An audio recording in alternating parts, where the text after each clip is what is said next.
What happens when a movie is so well thought out? It's transcendent, and every aspect of its story, the character names, the music, the arcs, can be used as a tool of transformation for us. That is the case with the first movie in our Movies from Beyond, Interstellar. Interestingly, when Interstellar was first conceived, Christopher Nolan didn't start by talking about space or silence. He went to Hans Zimmer and asked a different kind of question. He said, "How would you describe a relationship between a father and a child?" With only the words, "I'll come back," and the response, "When?"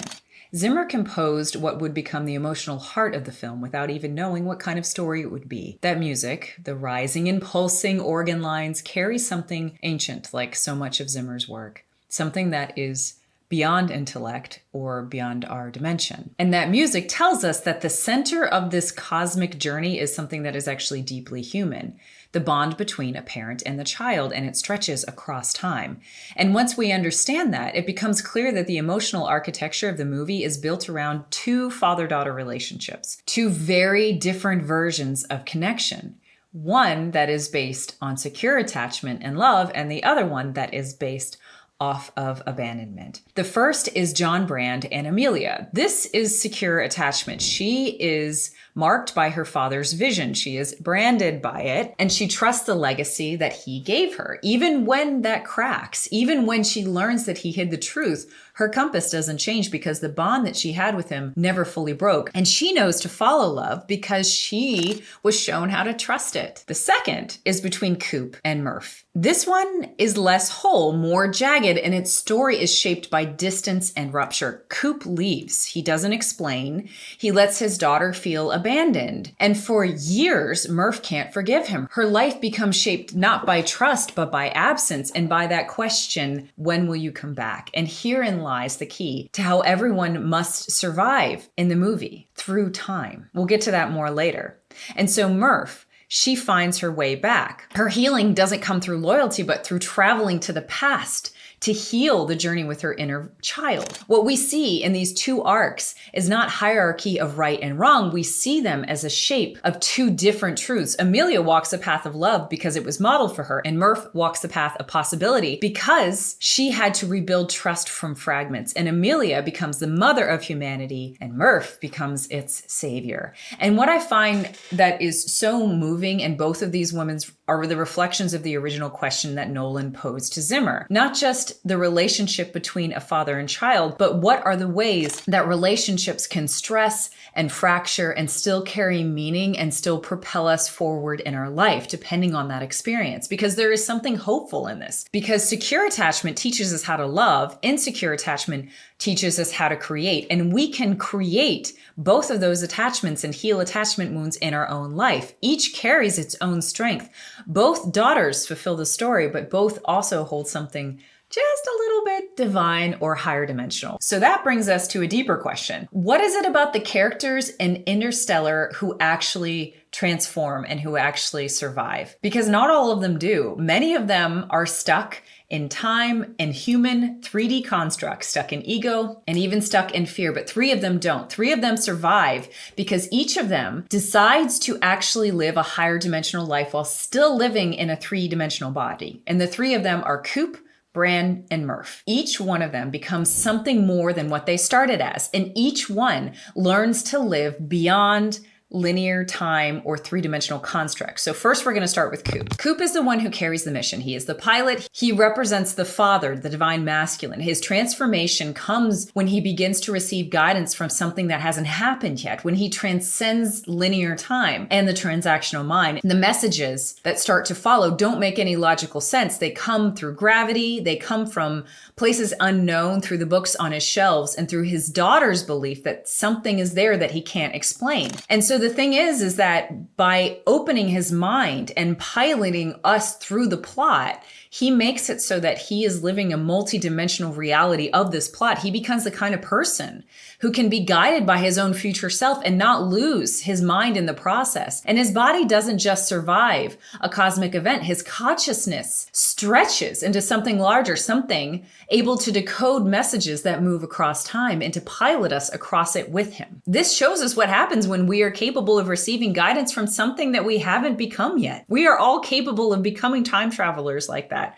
We just have to kind of take some guidance from unknown sources, maybe even movies. Okay, so then there's Amelia Brand. She is the cosmic mother. She is carrying the embryos of humanity across the world and Plan B. And she doesn't just believe in love. She believes that she wants to guide her life around it. While others argue about data and probability, she speaks what most don't understand yet, that love is a force and that love might be measurable, at least in a higher dimension, and that love might be guiding us the way that gravity does. She's not naive. She's clear. She has felt across time, and instead of dismissing it, she listens to it. And in doing so, she's able to convey a higher dimensional concept, that love in higher dimensions is a measurable force. To us in the 3D, it just feels like a sense or an abstraction, but the mind is capable of higher dimensional thinking, and therefore it's able to sense a higher dimensional force even if we can't quantify it yet. I teach about these forces all the time. I call them higher dimensional allies. Love, compassion, gratitude, forgiveness. These aren't just soft emotions or practices. They are maps and gauges, and they are direction, and they are information. If we're able to decode them, then we're able to steer our life in a specific way. Brand does this very thing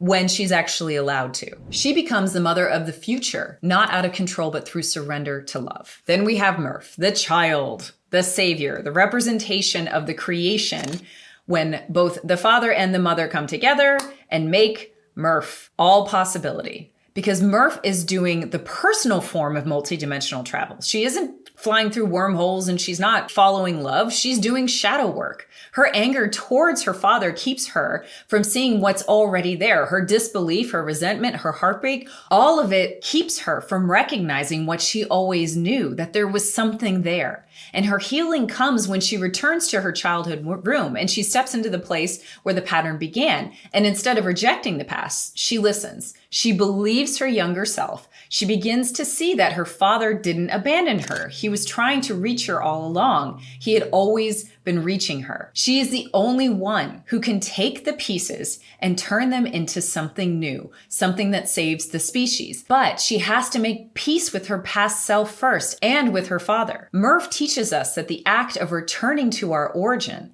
to our childhood room, to our first grief, our first wonder, isn't regression, it's resurrection. It's actually the deepest work that we can do. And even if you have to distract from doubt, Tom, her brother, is literally called Thomas, as in Thomas the Doubter. She has to keep doubt at bay in order to be able to do this work. So Coop, Brand, and Murph are the only ones who survive the story with their full arc intact, not just because of circumstance, but because each of them chooses to believe in something bigger than the fear and transactionality of 3D reality. They follow instinct, they follow love, they follow echoes of each other's and different versions of themselves. And they are not bound by time in the same way that everyone else. They travel through it, around it, and above it, just like in the landscape of fifth dimension of the Tessera. And we too can do the same thing. It's just a matter of changing and expanding the way you're thinking. And so the final aspect we'll be looking at is how incredibly straightforward Nolan is in trying to convey the multi-layered meanings of the meeting. And he does this by the names of every person in here,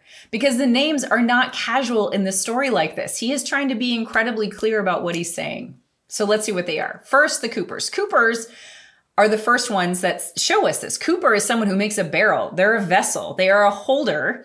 And that's what the characters are. All three of the Coopers hold something. They are vessels for time or memory or instinct, as well as, in Coop's case, the plot. Coop is never called by his first name. He's just called Coop because he is literally holding the entire story in his hands. So he is the barrel of the story. He's the one who carries out the mission forward, and he carries grief and responsibility for those on Earth. But he particularly carries the promise to fulfill a promise to his daughter to return. And everyone else is driven by love of all, but Coop is driven by a special love of his children. So this is very similar to the interaction that Neo has with the architect in the Matrix trilogy.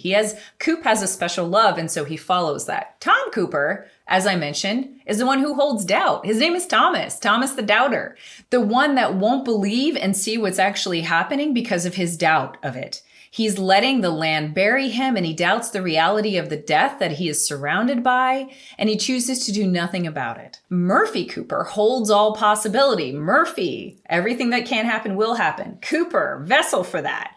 And we see that in her willingness to be able to see what is already there. She is the one who can hold time and relationship in the same space, and she's the only one who can take what her father gave her and turn it into a solution. She has to contain Murphy's Law in order to be able to solve the problem. And then we have the brands. Brands means a lot of things. It means a mark or a legacy, a vision. John Brand holds the vision, but not the future. He's the one who knows the truth, but keeps it hidden so that the mission can survive. He is John the Baptist, who makes way for Murph to complete her work. He carries a kind of burden prophecy. He's not going to step into the new world. He's not going to experience what it is, but he knows what's coming. He speaks to it and he prepares the way. Amelia Brand is the one who acts. Amelia means work. She does what her father couldn't. Also probably allegorous to Amelia Earhart. She moves towards what love reveals, and she lets love be her compass. She believes that love isn't an emotion, it's gravity. So she's the practical vision holder. She's actually trying to apply the vision that her father gave her about do not go gentle in that 2 nights. She is doing the work of what that looks like.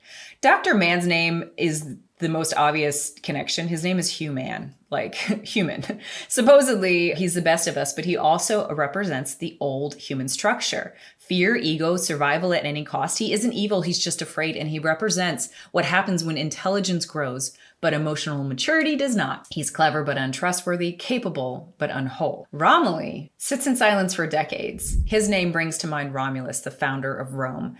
He is a monument to the old ways. He waits, he works, he ages, he dies. He does not transcend. He is intelligent, but he's still subject to time. And he holds on to what can be measured. His role is not failure. It's just the limitation, again, of being in a 3-dimensional body. He cannot transcend. Doyle dies on Miller's planet, a planet that's made entirely of water and time. Miller means movement and water. The origin of Doyle is Dark Stranger, which to me is a representation of somebody who is willing to look at the data, but not actually willing to trust instinct. Someone who couldn't actually do the work and transcend and listen to something that was higher in him as opposed to just the data. Wolf Edmonds is the unseen thread. He is the lone wolf. He's called a wolf.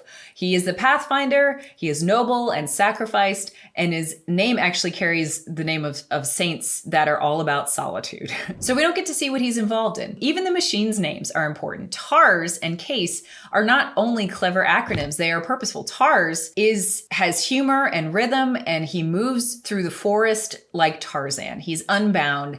He is going along with Coop, and he lives amongst the animals, so to speak. He is a crusader amongst the animals. CASE is a container. So CASE is just like Coop, but more computer terminology. He literally replaces Coop as the new pilot. Every name in Interstellar is purposeful. The names tell us who is capable of transformation, who is a vessel of evolution, and who is bound or will be bound to the 3-dimensional reality and the old way. In stories like this, the map is already written. It's very clear. And so I can't help but feel that the entire purpose of the movie Interstellar has many meanings, but one of them is that time is not meant to be escaped. It is meant to be something that we are shaped by. The more that we are able to transcend the old pattern of thinking, the 3-dimensional pattern of thinking, the more we recognize that we can time travel in our mind, the more that we recognize all these different things, we are capable of transcendent things. We are capable of completing our arcs, whether it's by doing shadow work like Murph, or whether it's by recognizing the signs and symbols of everything that's going on like Coop, or whether it's by following higher dimensional allies like Brand. Thanks so much for listening. I hope that you enjoy this new series. If you do, please like and interact. This is Movies from Beyond. I'm Christina Wiltsey. Here we go.